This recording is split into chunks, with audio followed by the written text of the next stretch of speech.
조희대 대법원장이나 지규현 대법관이나 모두 헌법 65조 1항에 직무집행간에 헌법과 법률을 위반하면 탄핵의 대상입니다. 그 탄핵 사유의 합리적 의심에 대해서 이야기하겠습니다. 먼저 조희대 대법원장입니다. 이번 전원합의체 판결 2025도 4697 이 전원합의체 판결의 재판 과정에서의 헌법과 법률 위반을 이야기하는 겁니다. 그 전원합의체 판결의 평이나 합의 내용, 어떤 대법관이 어떤 이야기를 했느냐 이것을 문제 삼는 것이 아닙니다. 이 사안에서 가장 중요한 것은 2025년 4월 22일 대법원 2부 소부에 배당은 됐습니다. 그렇지만 심리의 기회를 주지 않고 2시간 만에 전원합의체에 회부했습니다. 그리고 그날 심리했습니다. 1회 심리했습니다. 그리고 4월 24일 날 2회 심리하고 표결했습니다. 그리고 5월 1일 날 선고를 내렸습니다.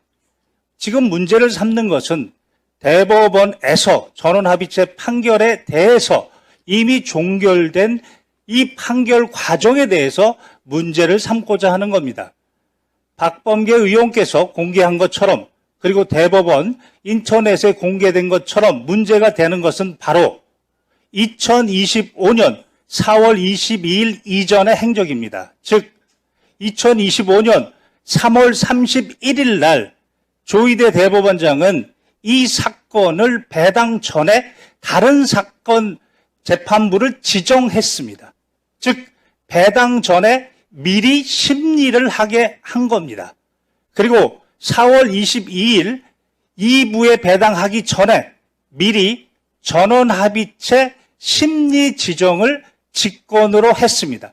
이 두 부분에 대한 문제점을 말씀드리겠습니다.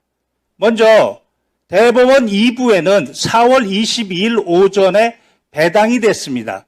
배당이 되면 헌법 102조 1항에 따라 소부를 둘 수 있고 법원 조직법 7조 1항에는 3분의 2 이상의 대법관의 전원 합의체로 합니다.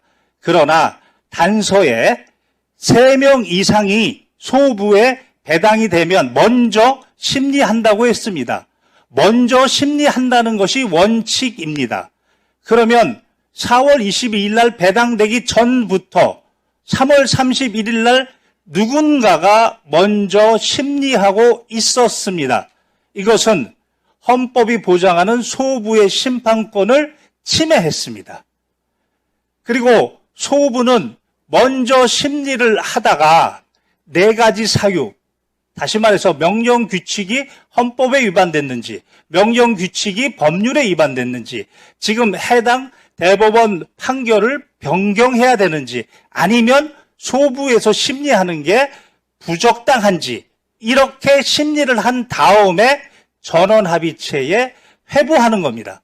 그런데 이런 절차도 없이 배당 전에 미리 4월 22일 당일날 전원합의체 지정, 이렇게 직권으로 심리를 지정하였습니다. 이 부분은 대법원의 내규, 즉 대법원 전원합의체 심리 절차에 관한 규정, 심리 절차에 관한 내규입니다. 2조에 따르면 전원합의체 사건을 지정하려면 최소 10일이 있어야 됩니다. 그것도 위반했습니다. 22일 날 배당 전에 심리하고 그리고 그날 심리를 한 겁니다. 그리고 그날 이틀 동안에 6만에서 7만 쪽의 기록을 보았다는 건지 보지 않았다는 건지 그 로그 기록에 대해서는 공개하고 있지 않습니다. 분명히 헌법 12조 1항의 적법 절차 위반에 문제가 생길 수 있습니다. 그리고 더 중요한 것은 전원합의체 판결이라고 했습니다. 2025도 4697. 그러나 판결이 변경된 게 아무것도 없습니다. 기존의 2019도 13328, 즉 항소심에서 무죄를 선고했던 그 전원합의체 판결 그대로입니다. 그럼에도 불구하고 10일의 지정기간도 무시한 채 이것은 대선에 정치적 중립이 아니고 정치적 선택으로 뛰어들었다는 의심이 충분히 가능합니다. 또한 헌법 103조 사항에는 대법원과 각급 법원의 조직은 직무 범위까지입니다. 법률로 정한다고 했습니다. 즉 이 법률이 형사소송법 383조입니다. 여기에는 법률심을 하라고 했습니다. 그런데 항소심에서 김문기의 발언은 그것은 안다 모른다 의견이다라는 것을 그것은 사실이다. 그리고 허위사실이다. 이렇게 사실심리를 했습니다. 그리고 백현동 발언에 대해서는 그것은 구체적 사실이 아니고 항소심의 경우에는 구체적 사실이 아니고 다소 과장된 표현 의견이다를 대법원에서 사실이고 허위사실이라고 명시적으로 사실심 판단을 했습니다.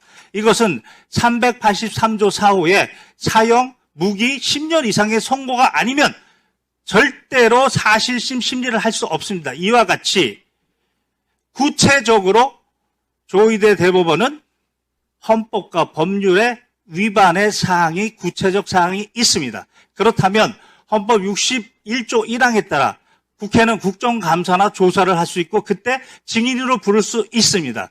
그래서 그것을 국회법 129조 1항에서 국정감사에 대해서 증인 요구할 수 있는 것이고 그리고 오늘은 121조 5항에 따라 그 특정 사항에 대해서 증인 요구를 한 겁니다.